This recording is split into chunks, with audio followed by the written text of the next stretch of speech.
Taylor, is it really true that John's condition has gotten even worse now? I heard that things have only gotten worse, so I needed to make sure that it was true. He has gotten worse. This weekend he had to be taken into the ICU for his health. But right now he's doing a lot better again and has been moved back into his room to be looked after. As of right now, he's even able to have small conversations again.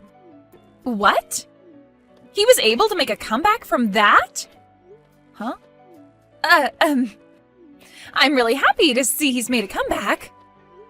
Same here. But it's going to be some time before there's any hope of him getting out of here. Do you think you have any time this weekend to come in and see him? He would like to see all of his grandkids. I'm sure that would make my dad really happy seeing you all, and it might even make him recover even more quickly. I don't want to go see him. Hospitals have this smell to them that makes me feel sick, so it's not going to happen. What? Also, for people like him being that sick, they tend to get really thin because they can't eat as much anymore, and that's just scary to me. If I were to show the kids their grandpa while he's in that state, they might be traumatized for the rest of their life. So that's what this is about. Then how about just you and your husband come to see John this weekend? Just come in for a few minutes to see and talk to him, and that should be enough. Even the doctor is saying that would be really good for John to see some of his family soon. No way am I going there. I hate going to the hospital, and Greg is really busy with his job right now. We don't have the time or want to go and see John at the hospital right now. Are you sure? Also, there's the whole thing with his health getting even worse recently, so perhaps it's time we start preparing for the worst. Do you have any idea where John's bank information and checkbook might be? Do you know how much money he's ready to be given away as inheritance? And do you know how much he has in terms of stocks right now? What? He's going to be kicking the can pretty soon here, so it's best we start preparing for his inheritance to come through. I'm sure he's totally fine just having you at the hospital watching over him, so you can continue doing that if you want. I'll manage everything that has to do with his money and properties, all right? Don't say something so messed up as that, Brinley. What do you mean he's going to be kicking the can soon anyway? Right now, your father-in-law is trying his best to fight through this sickness. He is going to make it through this and come back home to see everyone really soon. So would you quit talking about how he's going to die like that? I understand how you want to feel about all of this, I really do. But I think it's best that we prepare for the worst, just in case. We wouldn't want to be wasting our time later on with all this when we'll want to be focused on mourning him, right? You stop all that right now. There's no point in dealing with any of his money right now anyway, right? You're too busy to come and see him in the hospital, so you must be too busy to deal with any of that right now. So leave all of this talk about his inheritance be.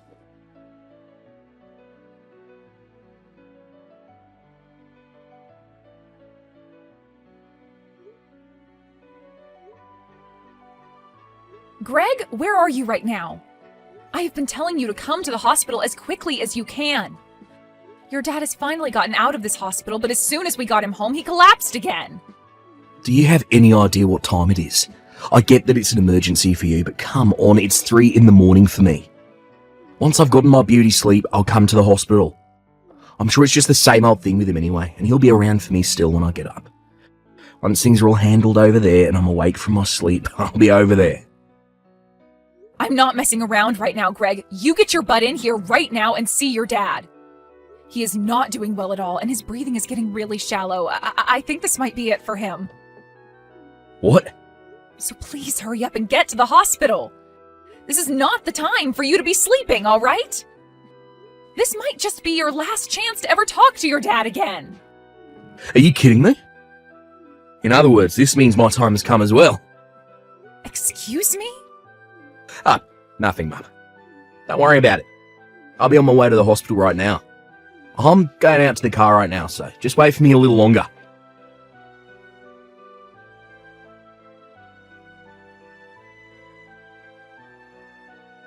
Hey, Brinley? What the heck do you think you're doing? What do you think you're doing, kicking me out of there like that? The funeral is going to be starting really soon, you know? Hurry up and let me back into the building right now. I'm sorry, Taylor. There is a lot of appeal in this funeral for your son and I, so can you please just shut up and go home? Greg and I are going to be handling everything from now on, so you can go back home and mourn your husband in silence. Also, you happen to be in our way today, so please just get lost. I'm in the way? What the hell are you and Greg planning to do today with me not at my husband's funeral? I understand that Greg is the oldest of my kids, but he does not get to make the rules like that. Especially when he has no idea who all is going to be there for the funeral today. I'm sure he has an idea of what to expect, so don't worry about him. What? And what is this about today having a big appeal to the both of you? Do you both not understand that today is the funeral of my husband? Your guys' father? And I'm saying that because of that, today will have a lot of appeal to it. The CEO of the company has passed away, so now it's time for his oldest son, Greg, to take the reins and run the company. In other words, today is the day for him to make a name for himself. Huh? Of course, there will be plenty of other family members here today, but there's also going to be all sorts of bigwigs from all kinds of companies here to mourn your husband. So this is Greg's chance to make himself look good to all of them and secure his future as the next CEO.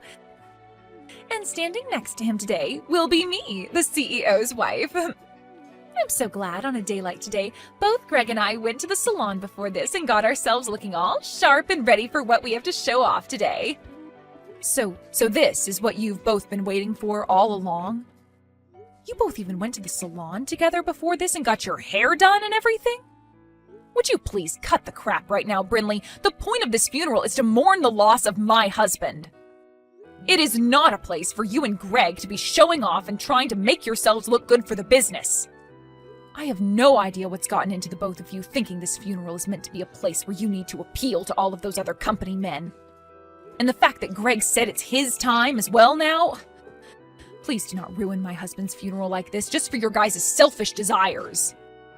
The only person here that needs to cut the crap is you, Taylor. Your husband just died on us, and the next person in power is going to be your oldest son, Greg. Do you really think it's okay for you to be talking to the most powerful man in this family's wife like that right now? Huh? I totally understand that you still have a lot of emotions flowing through you as your husband only just passed away. But could you please pull yourself back to reality for me? After your husband's gone, it's the oldest son's turn. And since that's just happened, you are no longer the queen of the family. All you are now is some powerless old woman that we could honestly do better off without. Excuse me? I'm sure the only reason you have all that confidence in yourself right now is due to the power that your husband gave you. But those days are over for you now, so please give it up and let us take the wheel. Your days of being the ruler in the family and telling me what to do have died along with your husband's days of being the CEO. And since when have I been telling you what to do, Brinley?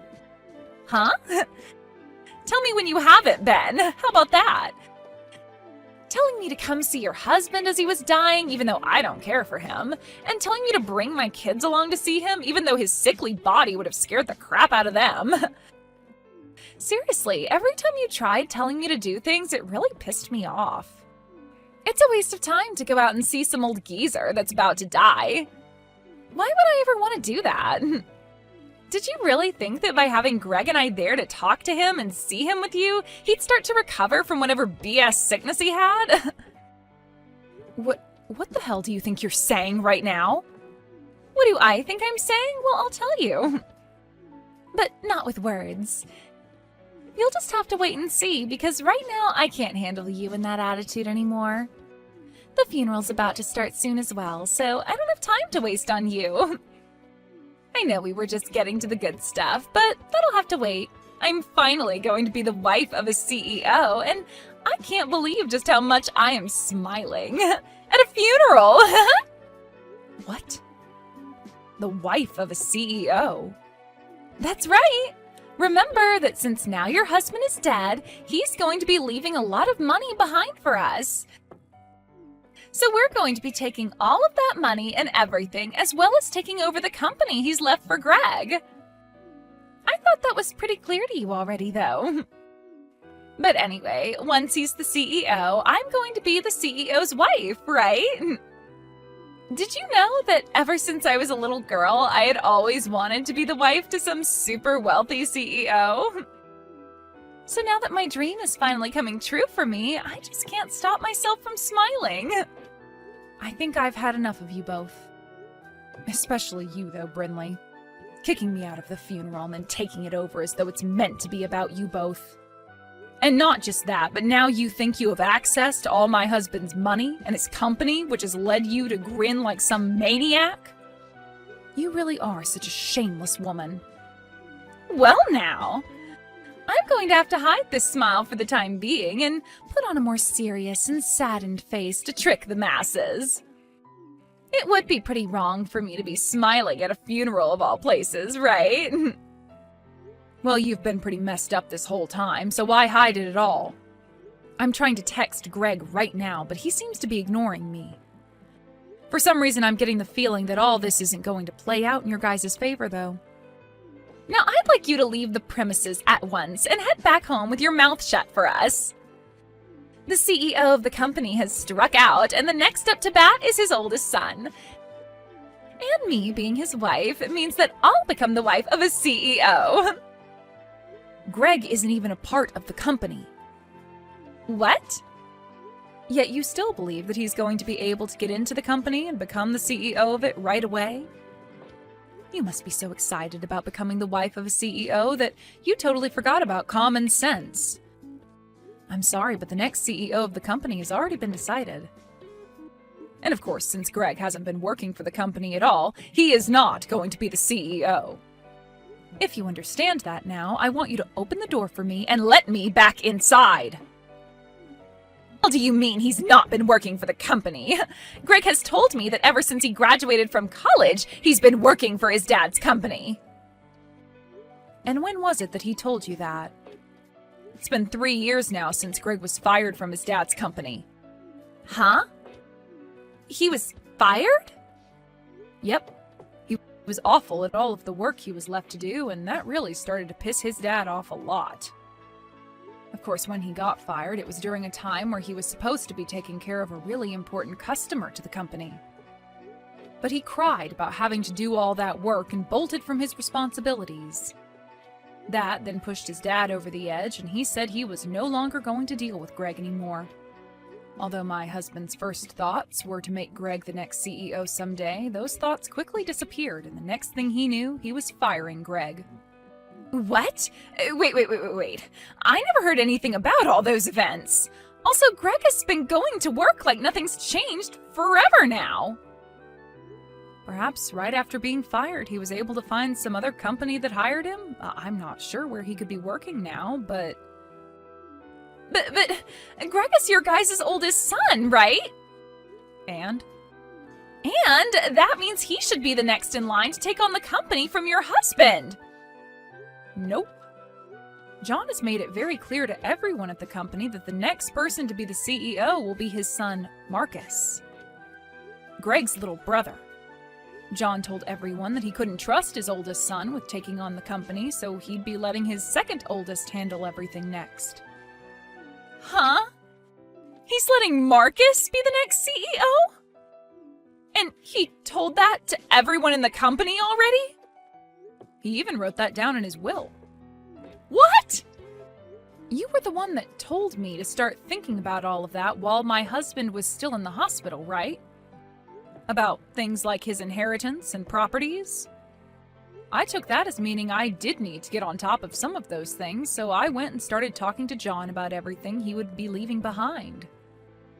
Also, when he was out of the hospital for a day, he got one of his lawyers to come over and we wrote a new will.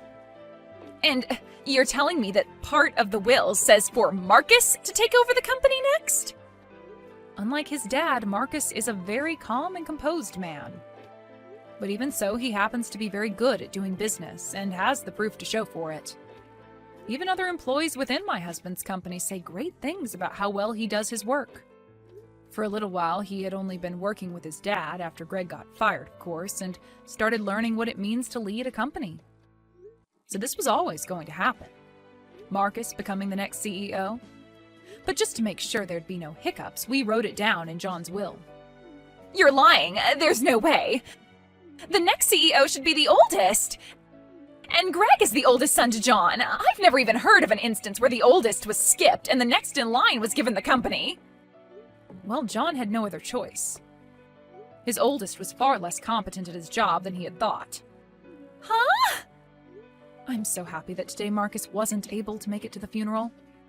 I'm sure he feels bad about having to be in New York for a business trip and all right now, but at least he doesn't have to be here when his stupid older brother and moron sister-in-law are right now. I'm sure if he was, then things would only become more messy for him. There's no way this is happening. Even Greg was saying that his time had come to me. He was so freaking excited to be the next CEO of his dad's company. Well, I can go tell him the truth right now for you, so please let me inside the building. And honestly, I'm not going to worry too much about you both believing in a fairy tale because I want to focus on my husband's funeral. Everyone else is patiently waiting for the funeral to begin, so please let me in right now. Wait. Who cares about the funeral right now? Greg and I are far more important at the moment. This is about my dream, after all. Right now, that dream is in danger of never coming true for me. So this is not the time for people to be worried about someone who's already dead. Well, if that seems to be the case for you, then I want you to go home right now. I'm not holding back anymore. I am going to the front of the building right now, and I'll let the funeral director know that you no longer should be allowed in this funeral.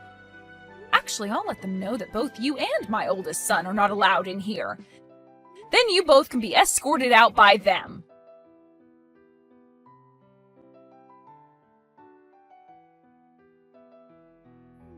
Mum, what is all this about? Why am I not allowed to become the next CEO?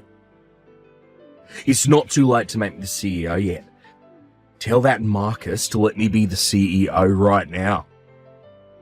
That Marcus happens to be the man your dad chose to make the CEO. He said so in his will. So I'm not going to just ask Marcus to give up the role his late father asked him to be in. The frickin' will?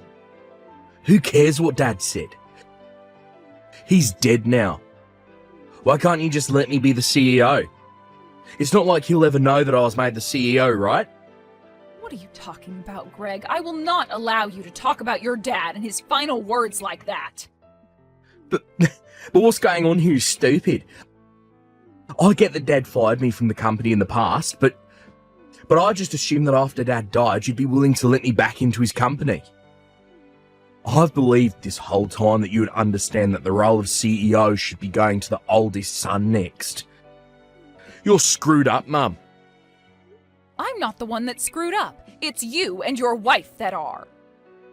What the hell happened to telling your wife that you were fired 3 years ago? Why were you trying to hide all of that from her? I wasn't trying to hide anything from her. I just got lucky and made the money we needed from some slot machines. Slot machines? In other words, you gambled for the money you needed? Hold it right there. So you're telling me that you didn't even end up getting hired by another company after being fired? What the hell have you been doing ever since your dad fired you? I gave up on working and have been making all the money I need from slot machines. I've been on a massive winning streak for a while now, so I brought in more than enough money to support both myself and Bryn Lee. You are a dad, Greg. You have children. And yet you're telling me that this whole time you've been risking your whole family's future on some slot machines? What the hell have you been thinking? I thought that after Dad died, I'd be able to get back to work for his company. Hell, I thought I'd be back in his company long before he died. I thought me trying to act all sad and depressed around him would get him to hire me back because he felt bad.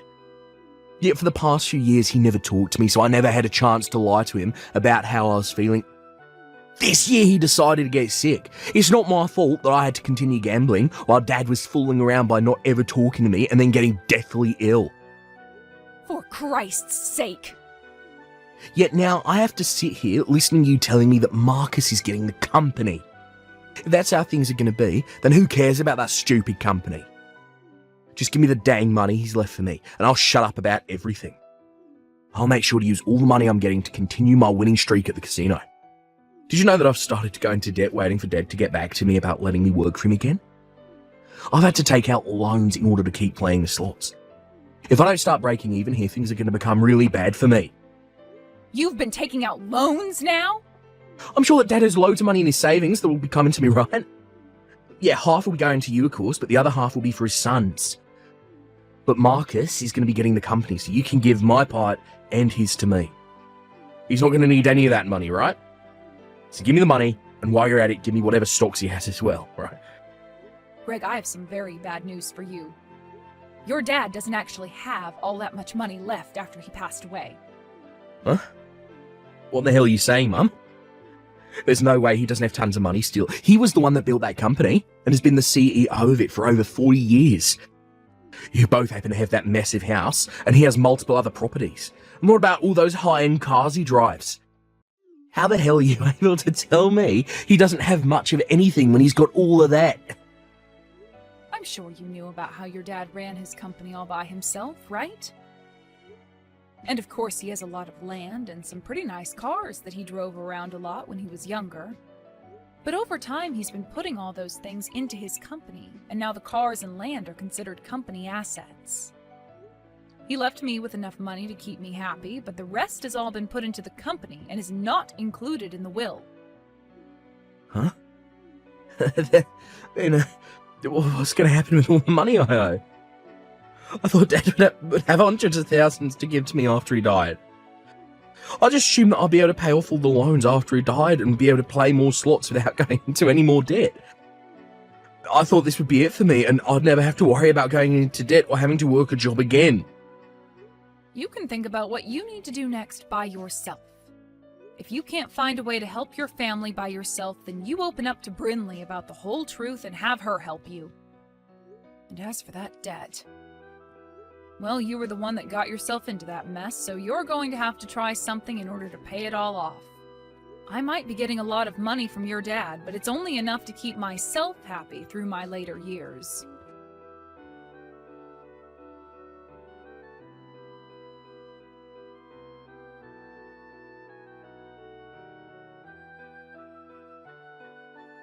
I have something I really need to ask from you, Taylor. Can you please make Greg the CEO of the company?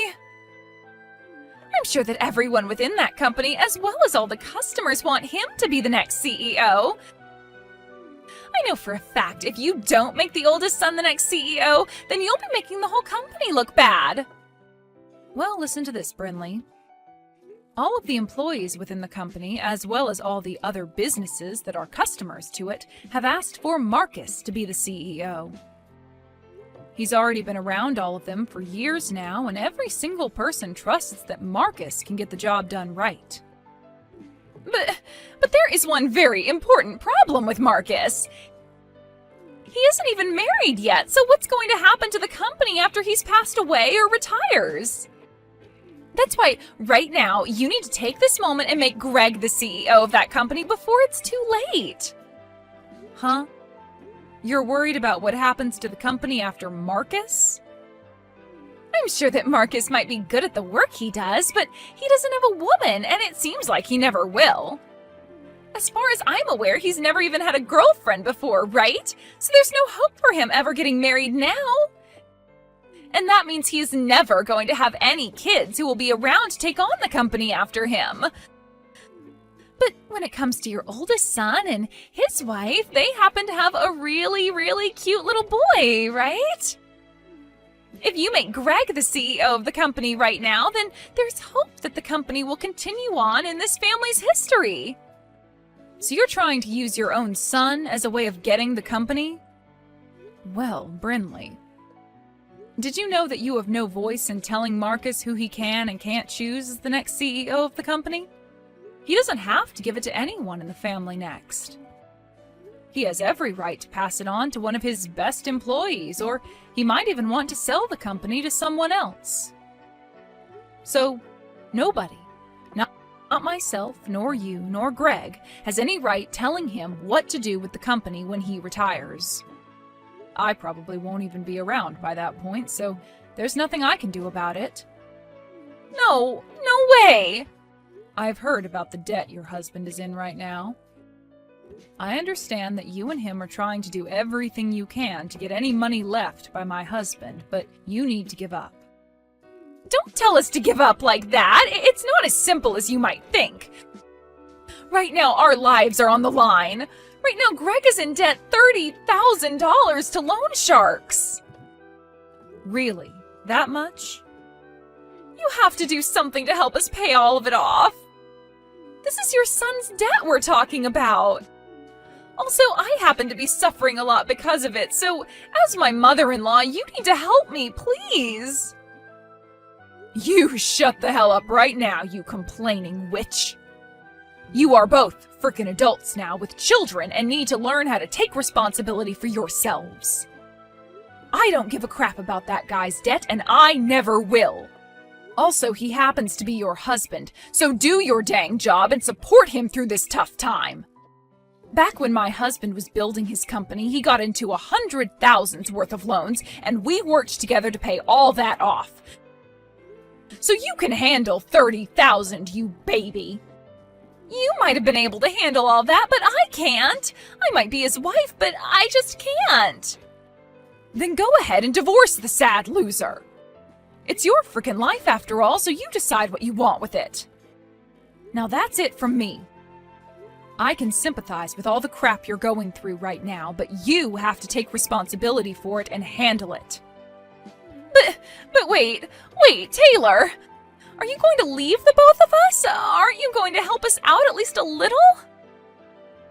You know dang well I'm leaving you both. I hate you guys with every bit of my heart. What? You tried to kick me out of my husband's funeral. You then went around smiling about the fact that you could use his funeral to make yourselves look good. I don't plan on ever forgiving either one of you for something as cruel as that. Yet now you're asking for my help? Absolutely not. No, wait, Taylor, that was, No, I'm going now. I don't hold any of this against my little grandkids you've given to me, but you and Greg deserve to receive all of my hate. So I really hope that you two can figure something out, for their sakes.